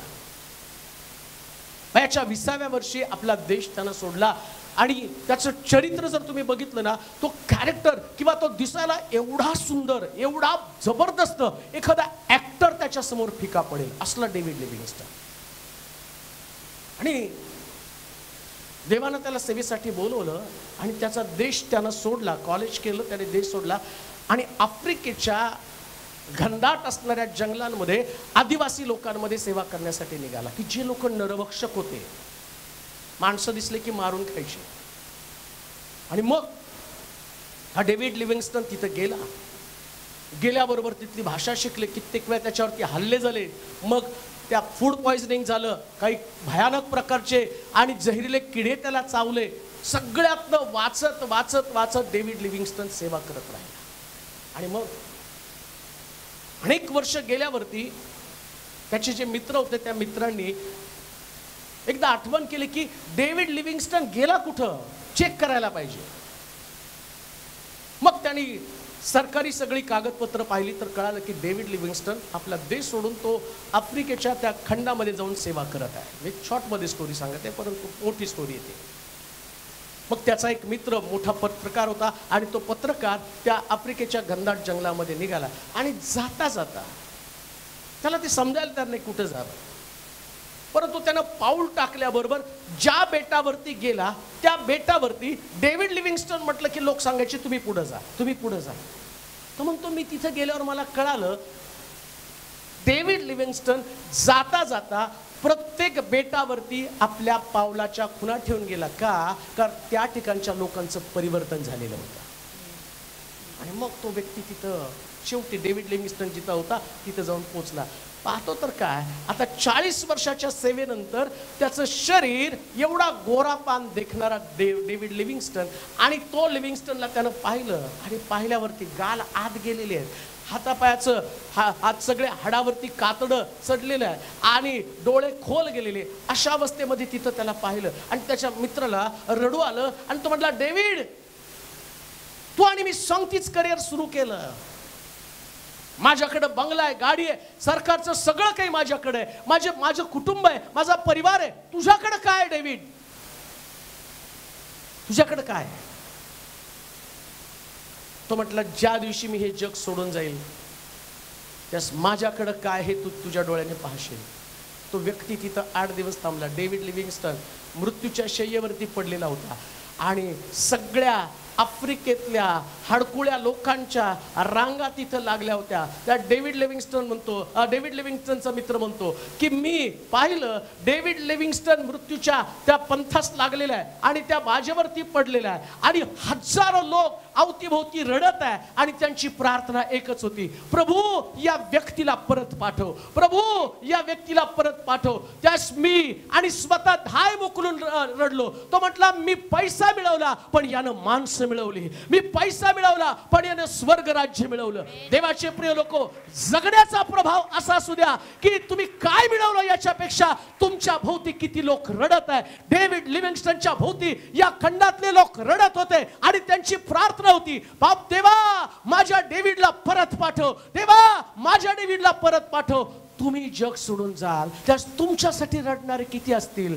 तबितेसाठी लोक रडत होते, तबितेसाठी लोक रडत होते. का? कारण शास्त्र सांगतं विधवा तिच्यावरती अवलंबून होत्या. कोणीतरी तुमच्यावरती अवलंबून आहे आणि कोणासाठी तरी तुम्हाला जगायचंय. लक्षात घ्या, जगण्याचं ध्येय नुसता नवराच नसतो, जगण्याचं ध्येय नुसती नोकरीच नसते, जगण्याचं ध्येय म्हणजे बिझनेसच नसतो, जगण्याचं ध्येय आजूबाजूची लोक पण असतात. त्यांच्यासाठी जगा. प्रभावी जीवन, ख्रिस्तावरती प्रभाव टाकणारं जीवन. 38 वचन वाचा. लोद यापोजवळ असल्यामुळे पेत्र तेथे आहे असे जेव्हा शिष्यांनी ऐकले तेव्हा त्यांनी दोघा जणांस पाठवून त्याला विनंती केली की आम्हाकडे यावयाला उशीर करू नका. तेव्हा पेत्र त्यांच्याबरोबर गेला. तो तेथे पोहोचताच त्यांनी त्याला माडीवरच्या खोलीत नेले. चौथी गोष्ट 38 वचनामध्ये, चौथी गोष्ट ती जिवंत का झाली? का तिला देवानं परत जगामध्ये पाठवून दिलं? मेलेली तबिता पुन्हा जिवंत होण्याचं कारण काय? जास्ती मेली ना, कुणी निरोप पाठवला? शिष्यांनी ऐकलं. तेव्हा त्यांनी दोघा जणांस पाठवून त्याला विनंती केली. आता तबिता ही सुद्धा शिष्याच आहे आणि या ऐका बर का, तबिता ही पण कोण आहे? शिष्य. मग शिष्य असल्या कारणानं बाकीचे शिष्य पण तिच्याकडे आले. असे शिष्य बना की सगळे शिष्य तुम्हाला चिटकले पाहिजेत. कोण वाचतं माहिती का? ज्याला जास्त लोक चिटकतात तेच वाचतात. ज्याच्यापासून लोक लांब पळतात त्याला देव वाचवत नाही. तो काय करणारे? गोंधळच घालणारे. तुला ठेवून तरी काय होणार? सारा गोंधळच करणारे. पृथ्वी तलावर तुमचं एकमेकाशी पटतच नाही, तुमच्या दोघांपैकी एक चला. शास्त्र काय सांगतं? बाकीचे शिष्य काय म्हटलंय? वाचा परत. लोध यापोजवळ असल्यामुळे जेव्हा शिष्यांनी ऐकले तेव्हा त्यांनी दोघा जणांस पाठवून त्याला विनंती केली की आम्हाकडे यावयाला उशीर करू नका. आम्हाकडे म्हणजे ते युनिक होते, एकत्र होते आणि सगळ्यांपेक्षा वेगळे होते. ज्या दिवशी तुम्ही सगळ्यांपेक्षा वेगळं बनता ना, त्या दिवशी प्रभूला वाटतं तुम्ही या पृथ्वीसाठी अजून काही वर्ष असणं गरजेचं आहे. त्यांनी सगळे एकत्र होते. आणि म्हणजे महत्वाचा मुद्दा काय, तिचं जीवन प्रार्थनाशील होतं. लक्षात ठेवा, प्रार्थनाशील जीवन असल्याशिवाय तुम्ही एकत्र कधीच येऊ शकत नाही. ती युनिटी आणि ती ऐक्याची ताकद. ऐका, कोणतीच गोष्ट उपदेश म्हणून मी उपदेश करत नाही, तर त्याला बेस मी पवित्र शास्त्रातला देतो. ज्या ऐक्य, एकत्रपणा, प्रार्थना असती ना, त्यावेळेस काहीतरी घडलं जातं. त्याने इमर्जन्सी काय म्हटलं त्या ठिकाणमध्ये, लवकरात लवकर त्वरित या. कशी प्रार्थना पाहिजे माहिती का, एक इमर्जन्सीची प्रार्थना. आणि ती इमर्जन्सीची प्रार्थना, त्वरित असणारी प्रार्थना काय, तिने यापोस माणसं पाठवली आणि सांगितलं लवकर या, का तर आता तबितेसाठी आम्ही सगळी तयारी करून ठेवलेली आहे. आणि पेत्र तिथे जवळ असल्या कारणानं ताबडतोब तिथं आला. शिष्यत्वाचं जीवन असं असलं पाहिजे ना. प्रार्थनेसाठी कोणी शब्द दिला की तुम्ही तिथं हजर झाले पाहिजे. आणि तेवढं तुमचं जीवन प्रभावी, स्पिरिच्युअल जीवन तेवढं प्रभावी असलं पाहिजे. आणि आम्ही पाहतो की या ठिकाणामध्ये तिनं हे प्रार्थनेचं जीवन जगल्या कारणानं, आता ती विश्वासू असल्या कारणानं पेत्र लवकर त्या ठिकाणामध्ये पोहोचला. तुम्ही किती विश्वासू आहात, प्रार्थनेचं किती विश्वासू तुमचं जीवन आहे, की तुम्ही शब्द टाकल्याबरोबर विश्वासणाऱ्या लोकांनी तुमच्यासाठी एकत्र यायला पाहिजे. लक्षात घ्या, पुन्हा मी तुम्हाला सांगतो, देव पृथ्वी तलावर त्या लोकांना जास्त काळ एकत्र ठेवतो जो प्रार्थनेसाठी जास्त लोक जमा करतो. नाही समजलं? असं वर्ष लोध यापोजवळ असल्यामुळे पेत्र तेथे आहे असे जेव्हा शिष्यांनी ऐकले तेव्हा त्यांनी दोघा जणांस पाठवून त्याला विनंती केली की आम्हाकडे यायला उशीर करू नका. म्हणजे त्या तबितेच्या दुःखामध्ये सगळे शिष्य एकत्र होते प्रार्थनेच्या द्वारे. बरं का, प्रभू कुणाला या पृथ्वी तलावर ठेवतो, जे लोक समोरची व्यक्ती किंवा गेलेली व्यक्ती हे सगळे शिष्यगण तिथं एकत्र येतील आणि त्यांच्यामध्ये ऐक्य असेल तर देव म्हणतो अरे ह्या बाईमुळं त्यांच्यामध्ये ऐक्य आहे, तबितेमुळं ऐक्य आहे. दुसऱ्या भाषेत मी सांगेल, मी जर पृथ्वी तलावर जास्त काळ तुम्हाला वाटतं टिकावं, लगेच बाळासाहेब जाऊ नका, देव म्हणतो नेणार तेव्हा नाही तेव्हा सगळे एक असतील. एक जर इकडं तिकडं भरकटलं की चल बोरी विस्तार आवर. मग तुम्ही फक्त तेव्हा जीवन कशाला जीवन करू. तबितेचं जीवनच इतकं भारी होतं की तिच्यामुळं शिष्यांमध्ये युनिटी होती, प्रार्थनेचं ऐक्य त्यांच्यामध्ये. लक्षात घ्या, एक प्रभावी सेवा शिष्य म्हणून कशी करावी.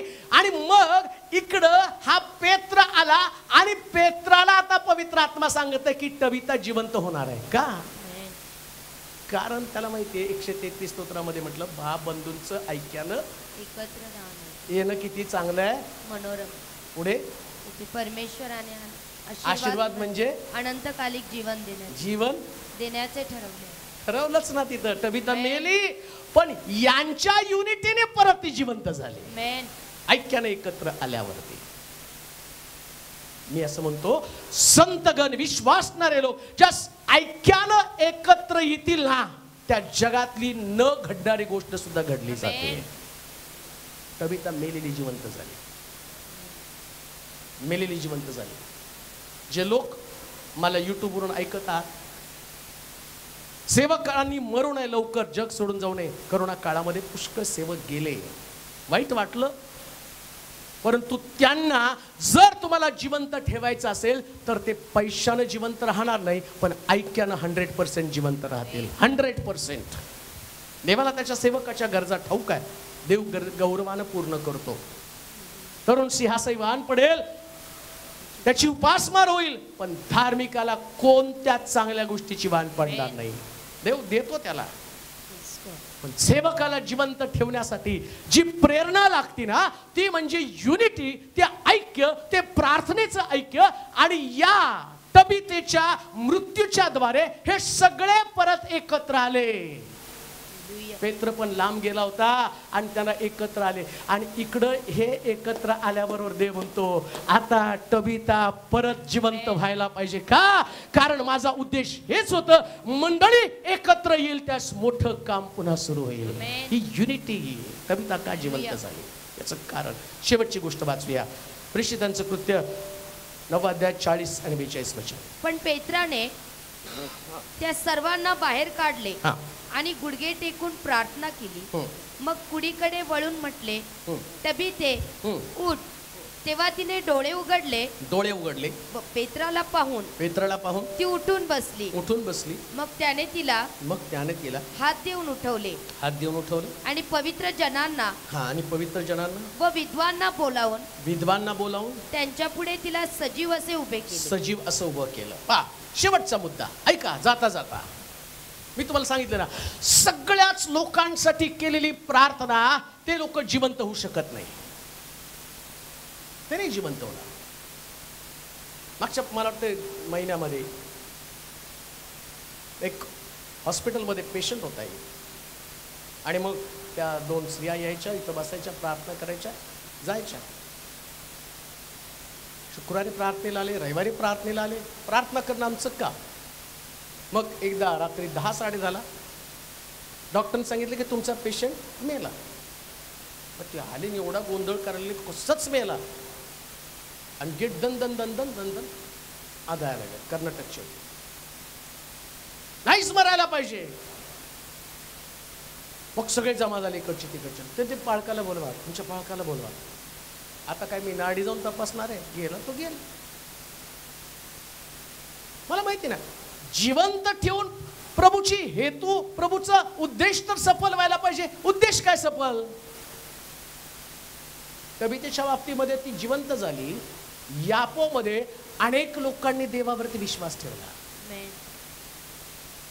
तुमचं आयुष्य वाढावं याच्यासाठी देवाचा उद्देश काय? त्याची मिनिस्ट्री वाढली पाहिजे, सेवा वाढली पाहिजे. त्या लोकांनी, अनेक लोकांचं तारण व्हायला पाहिजे.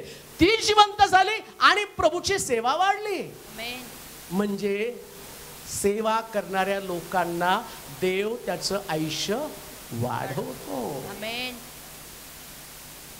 सेवा करणाऱ्या लोकांचं आयुष्य वाढवलं. आणि मी तुम्हाला पवित्र शास्त्रातलं दाखवून देईन. एली याजक परमेश्वराची सेवा करत होता, वृद्ध झाला, दिसत नव्हतं त्याला, आणि तरी सुद्धा सेवा करताना त्या ठिकाणात देवाच्या मंदिरामध्ये होता. अन्ना परमेश्वराच्या मंदिरामध्ये येशू ख्रिस्ताच्या जन्माच्या वेळेस ती 85 वर्षाची विधवा, उपेक्षित, आणि ती पण, आणि 85 वर्षानंतर तिथं देवाच्या मंदिरामध्ये तिचं आयुष्य कसं वाढलं. अब्रामाला देवानं म्हातारपणात मुलगा दिला. देवाची वाणी ऐकणं आणि प्रभूचा संदेश घेऊन बाहेर पडणं, तो देखील एक विश्वासणाऱ्यांसाठी कित्ता आहे. तुमचं आयुष्य वाढवावं, तुम्ही किती सेवा करत आहात, किती लोक तुम्हाला पाहून विश्वास ठेवणार, किती लोकांना. आणि तुमचं जीवन पाहिल्यावर असं वाटणार, काय अरे वाचलं का हे, कोणतरी जाऊ फार सिरियस होतो, याचा कोठा फुटला होता, सगळं झालं होतं, आतमधलं लिव्हर बिवर सगळं आलं घरी, आणि म्हणतात चांगले मरते, हे कसं मरण. कसल्या प्रकारचं जीवन तुम्ही, कसल्या प्रकारचा प्रभाव लोकांवरती टाकत आहात.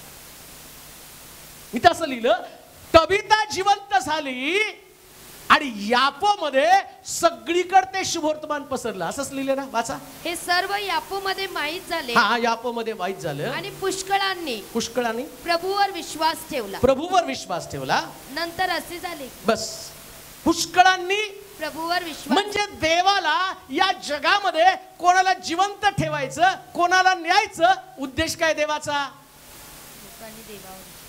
कसला काय उद्देश आहे? प्रभूवर विश्वास ठेवा.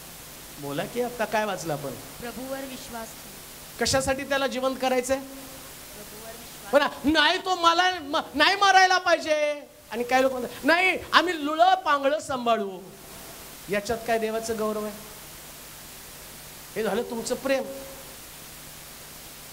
त्यांनी त्या पाळक साहेब जरी आणि ते तसे राहिले ना, आंधळे राहिले, लंगडे राहिले आणि काही कसं पण राहिले ना, आम्ही मरेपर्यंत त्यांना सांभाळू.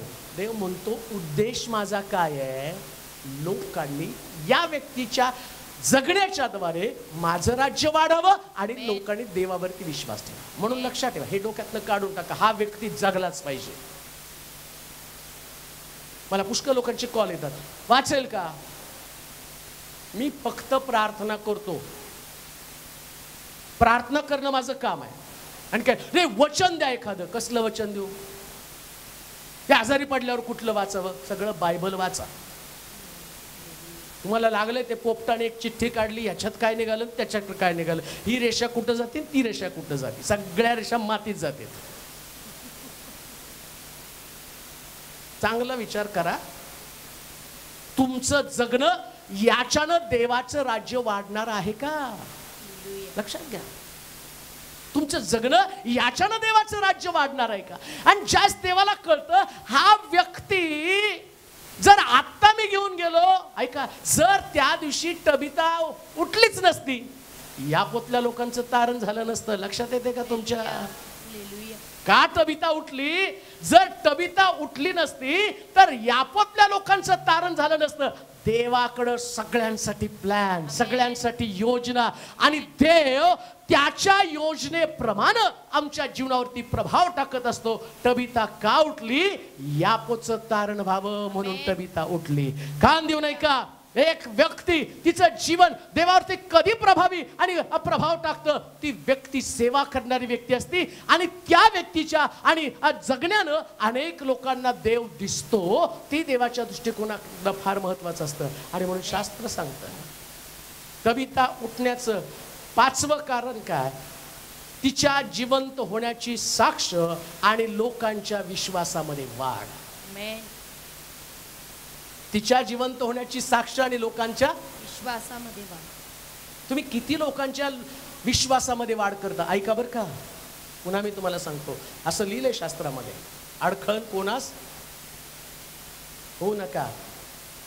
आणि जर कोणी कोणासाठी अडखळण झालं, काय करायचं? बोला बोला. जात्याची. आणि काय करायचं?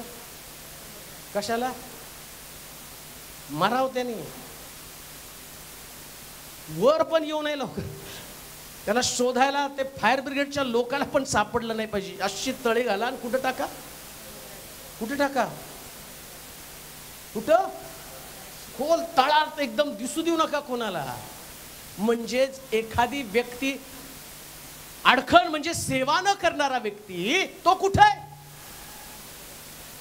आणि सेवा करणारा व्यक्ती कुठे आहे? तळ्यातनं बाहेर. इथं तबिता मेली होती, आता तिला जमिनीमध्ये पुरणार होती, पण इकडं प्रभू म्हटला नाही, मला यापोत्या लोकांचं तारण करायचं. मग पेत्रला पाठवलं आणि पेत्र हे सगळं पाहिलं. आंघोळ घातली, सगळे आंघोळ घातली का? पेटी आणली का? लाकडं आणले का? अमकं झालं का? फुलं आणले का? हार आणले का? पाळक साहेब आले का? लोकांची गर्दी, कितीला उचलणार? मेसेज गेला का सगळ्याला व्हॉट्सअपवर? 12:30ला मयत आहे, सगळीकडे पळापळी गर्दी आली. आणि पुन्हा ते कुठला रथ म्हणतात त्याला? मोक्ष रथ. आपल्याकडे मोक्ष रथ नाही, आपल्याकडे नुसताच रथ आहे. आपल्याकडं तर ते वाजत गाजत घेऊन जाते गाडी, त्याला गाणे म्हणत घेऊन. आता त्याला कळणार आहे का कोणाला कळणार आहे सांगा? काय कळणार आहे सांगा ते गाणे? अहो गाणे म्हणा ना, गाणे म्हणा. कशाला? ती मेलाय आता तो, त्याला ते गाणं काय कळणार आहे?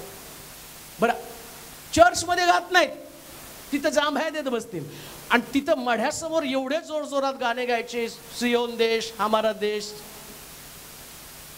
जाएंगे, जाओ ना इसके साथ तुम, एक और एक फ्री जाऊ द्या.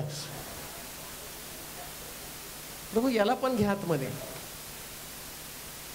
अविनाशी सुखदे थांबत थांबत या कब्रस्तानमध्ये तर गमती बघ. चुकीचं चुकीचं चुकीचं. पायाकडनं जाऊ. आता काय रिटर्न येणार आहे का तो आतमध्ये? तू तिकडंच जाणार आहे. इकडं टेका, तिकडं डोकं घ्या, इकडं पाय घ्या, इकडं हे घ्या. ते कुठं तरी पद्धत काढायच्या. मग ते क्रॉस धरणारं कोण आहे? यांनीच खांदा लावा, त्यांनीच कोणाच्याही खांद्याने तो पुनरुत्थित होणार नाही आणि कोणाच्या खांद्याने त्याला स्वर्ग मिळणार नाही. तुमचं कर्मच तुम्हाला वाचवणार आहे. ना गीत, ना गाणे, ना कुठल्या प्रकारच्या चर्चा, ना ते फूल, ना ते हार, कोणत्याच गोष्टी ना. तिसरा दिवस, ना दुसरा दिवस, ना 40वा दिवस. एकदा मेला की संपला. पण तबीताला देवानं एकही दिवस थांबू दिला नाही. शास्त्र सांगतं यापोमध्ये मोठा चमत्कार घडला आणि तबीता वाचली, तबीता वाचली, तबीता वाचली, तबीता वाचली, तबीता वाचली. तुमचं जीवन लोकांना वाचवणारं जीवन असलं पाहिजे. असं जीवन जगा की तुमच्या जगण्यानं स्वर्गातला देव, तुम्ही मेला तरी स्वर्गातल्या देवाला विचार करायला भाग पाडलं पाहिजे. अरे मी खरंच योग्य केलं का अयोग्य केलं. पहिल्यांदा देव अस्वस्थ झाला, त्याला असं वाटलं अरे तबीताला मी बोलवलं, कन्फ्युजन मध्ये राहिला देव. आणि देव म्हटलं काय करावं, तबीताला परत पाठवू का नको. कोणी प्रार्थना पण करायला तयार नाही. अरे तबीता वाचावी, आजारी पडली म्हणून कोणी प्रार्थना पण करायला तयार नाही. आणि तेवढ्यात सगळी तयारी झाली, अंघोळ झालं, सगळं झालं आणि पेत्रा आला आणि देवाने सांगितलं पेत्रा एकदा म्हण तबीता उठ, मला हिला उठवायचंय, मीच पाठवलं, आता मलाच पाठवायचंय. आणि इकडं देवानं शब्द घातल्याबरोबर पेत्रा म्हणतो तबीते कुणी उठ. आणि उठ म्हटल्याबरोबर तबीता जिवंत झाली. आणि शास्त्र सांगतं सगळं यापो आणि गलबलून गेलं. तबीता उठली. येशू जिवंत आहे, येशू जिवंत आहे, येशू जिवंत आहे. कारण तबीता उठली, तबीता उठली.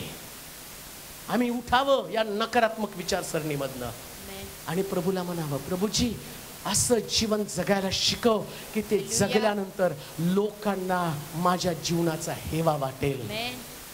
मला तबीतेच्या जीवनानं इतकं प्रभावित केलं. मला असं वाटलं या पृथ्वी तलावर देवानं मला ठेवावं तर तबीतासारखं मेल्यावर लोकांनी दाखवलं पाहिजे मी काय केलंय. तबीतेनं केलेली कामं दाखवली. तुमची कामं कोणती आहेत की लोकांनी पाहिल्यावरती इकडं असण्या जगानं तुमच्या कामाची चर्चा करावी जसे तबीतेच्या कामाची चर्चा केलेली आहे. देवाचे प्रिय लोक, तबीता उठण्याची कारणं आम्ही पाहिली. आम्हाला आमच्या जीवनाचं जगण्याचं कारण समजणं गरजेचं आहे. आपले डोळे आपण बंद करू, आपल्या जागेवरती उभं राहूया, आपल्या मान आपण झुकूया, नतमस्तक होऊया, प्रभू समोर पुन्हा एकदा स्वतःला सादर करूया. देवाचं वचन आपल्याकडे आलेलं आहे. अंतःकरणपूर्वक त्याच्यावर विचार करू. तबीता उठली आणि यापू मधल्या प्रत्येक व्यक्तीनं देवावरती विश्वास ठेवला. यास आपल्यामध्ये रोहित आहे, ते पुढे येईल आणि शेवटची प्रार्थना तो करेल. आम्ही विचार करूया अशी कोणती गोष्ट आहे ज्याचा प्रभाव मला देवावरती पाडायचा आहे. कविता उठली, मला देखील माझ्या जीवनामधनं उठणं गरजेचं आहे. आणि ज्या दिवशी मी उठेल त्या दिवशी जसं सगळा यापो बदलून गेला तसं आम्ही पण बदलून जाणार आहोत. पुष्कळ गावं बदलून जाणार आहेत. या रोहित आपल्याला प्रार्थनेमध्ये चालेल. आपण प्रार्थना करूया. आमच्या अद्भुत वैभवी स्वर्गीय परमेश्वर पित्या, तुझ्या नावाला धन्यवाद देतो, तुझे आभार मानतो, तुझे उपकार मी मानतो. माझ्या देवा, या जिवंताच्या भूमीवर तू आम्हाला जिवंत ठेवलंस माझ्या देवा. आमच्या अपराधांनी आम्ही मृत झालो नाही, ही तुझी दया आणि ही तुझी कृपा आहे माझ्या देवा. देवा, शाब्बात दिवशी तुझ्या मंदिरात तू आम्हाला आणलंस. आमच्याद्वारे देवा आराधनेची बहुमूल्य संधी तू आम्हा प्रत्येकाला उपलब्ध करून दिली. तुला धन्यवाद गातो. जसं तुझं वचन सांगतं की पहा, मी आपल्यासाठी निर्माण केलेले लोक माझी आराधना करतील. देवा, तू आम्हाला तुझ्या आराधनेसाठी निर्माण केलं. तुझ्या मंदिरामध्ये उभारून माझ्या देवा तुझी स्तुती गातो, तुझी आराधना गातो. म्हणतो परमेश्वर चांगला आहे, त्याची दया सनातन आहे. परमेश्वर चांगला आहे, त्याची कृपा सनातन आहे. परमेश्वर चांगला आहे, त्याची करुणा सनातन आहे. देवा, खरोखरच सुंदर असं वचन तुझ्या दासाद्वारे तू आमच्याशी बोललास माझ्या देवा. तुझं वचन माझ्या देवा ओ ख्रिस्ताचा मार्ग आमच्यासाठी खुला करतो, ख्रिस्ताचा मार्ग आमच्यासाठी प्रकाशित करतो. ओ देवा, त्या वचनावर जाऊन माझ्या देवा, चालून माझ्या देवा आम्ही तुझ्या जवळ येतो माझ्या राजा. आणि तुझ्या जवळ राहणं ही जीवनातली सर्वोत्तम ती गोष्ट आहे माझ्या देवा. देवा तबिता जिवंत झाली, तबितेला जिवंत करणार तू परमेश्वर आहेस. तू पुनरुत्थानाचा देव आहेस. तू आमच्यासाठी पुनरुत्थान ठेवलेलं आहेस माझ्या देवा. देवा आम्हामध्ये देखील ती तबिता दे माझ्या देवा. ओ जसं माझ्या देवा आपलं जीवन ती स्वतःसाठी नाही, ओ तर देवा लोकांसाठी माझ्या देवा, सेवेसाठी, ओ माझ्या देवा तुझं नाव उंच करण्यासाठी ती जीवन जगली माझ्या देवा. अनेक लोकांच्या अंतकरणामध्ये डोळ्यामध्ये अश्रू आणणार तिचं जीवन होतं माझ्या देवा. देवा तिने तुझ्याद्वारे ते जीवन स्वीकारलं माझ्या देवा. आम्ही देखील तुझ्याद्वारे ते जीवन स्वीकारण्यासाठी सहाय्य कर. देवा तुझं पृथ्वी तर स्वर्गातून पृथ्वीवर येणं, पित्याची साथ सोडणं, देवा सर्व वैभव, ओ देवा राजपण माझ्या देवा, सत्ता अधिकार दैवत्व, ओ आराधकांची दिव्यदूतांची आराधना सोडून, पित्याची साथ सोडून माझ्या देवा या पृथ्वीतलावर तू आलास माझ्या देवा. देवा एक सर्वसाधारण मनुष्य म्हणून जन्माला आलास, वरस्तंभी गेला, हीन मरण पत्करलं, देव बहुमूल्य रक्त तू सांडलंस माझ्या देवा. आणि स्वर्गात तू आता कृपेच्या सिंहासनावर आहेस माझ्या देवा. या सर्व देवा तुझ्या प्रत्येक क्षण जो होता तो मनुष्य मात्राच्या सुटकेसाठी होता माझ्या देवा. तेव्हा आमचं जीवन तसंच असू दे माझ्या देवा. जोपर्यंत आम्ही या पृथ्वीतला आहोत, जोपर्यंत नागपुरात श्वास आहे माझ्या देवा, तेव्हा तुझ्यासारखं आम्ही जीवन जगण्यासाठी आम्ही प्रत्येकाला सायनवत करू. स्वर्गीय बाप्पा इथे तुझी सर्व ते तुझा प्रिय पुत्र येशू याच्यामध्ये प्रार्थना देखील म्हणतो आहे. आमेन. आता देव बाप्पाची प्रीती, प्रभू येशू ख्रिस्ताची कृपा, पवित्र आत्म्याची सहभागिता तुम्हा सर्वांबरोबर आता आणि सर्व काळ असो. आमेन.